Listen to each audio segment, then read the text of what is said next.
Two good questions to ask is what do you do for the holidays and what happens at a family meal? Because that usually shows the dynamics straight away. Ah, yes. Yes. Tell us a bit more about those questions and why you like them then. Yeah. Because in a way, it will not only show the dynamics of the culture, but it will also show the dynamics of that particular group or family. So what do you do for the holidays? Mm-hmm. Yeah. And what was the other one again? Um, What happens at a family meal? yeah. Yeah, great. And for some people, family might be mum, dad, and the kids, and for others, family might be the whole village. Yes. Yes. So this is excellent, isn't it, for us as a way of catching the meta of the culture and what is going on in the day-to-day lives of that family, what that looks like. Yeah. And would you ask that early on in the relationship, or like where would that come? Probably in week 2 or 3, so quite early, because it's quite an innocent question. And so if they're not ready to tell about the traumatic parts, they might just tell you about who's in the family. So that might be the beginning of some trust.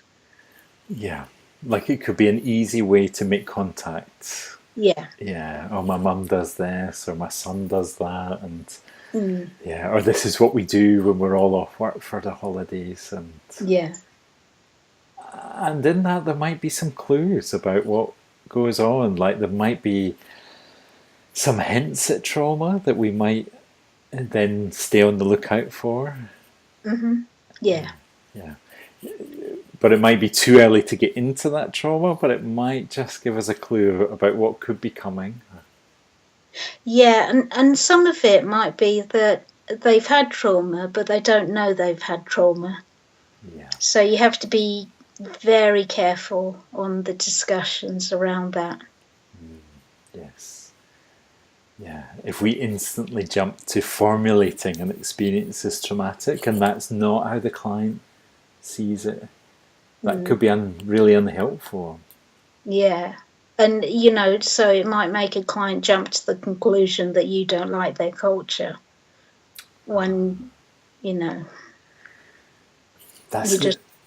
This is so helpful to catch, isn't it? Like we make that formulation, we think, oh, I know how to be helpful here. The client's thinking, oh, you don't get my culture, you're prejudiced. Yeah. And of course, they're also watching the news and hearing what everybody's saying about foreigners or people of a certain religion. So they're all worried.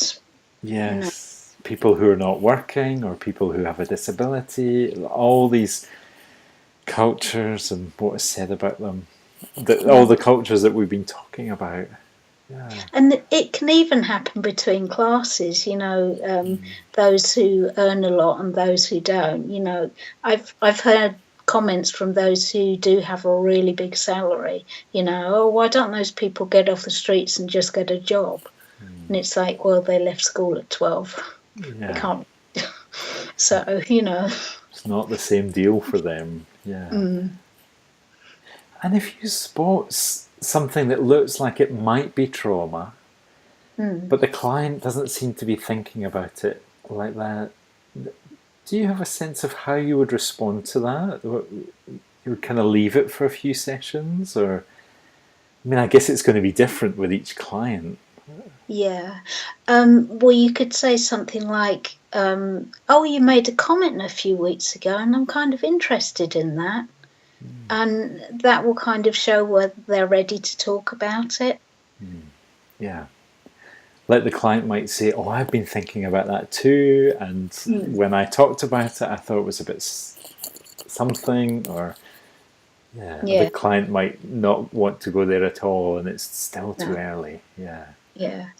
Or they might, they might make a comment. I mean, if it involves their dad, they might go, we don't speak about my dad.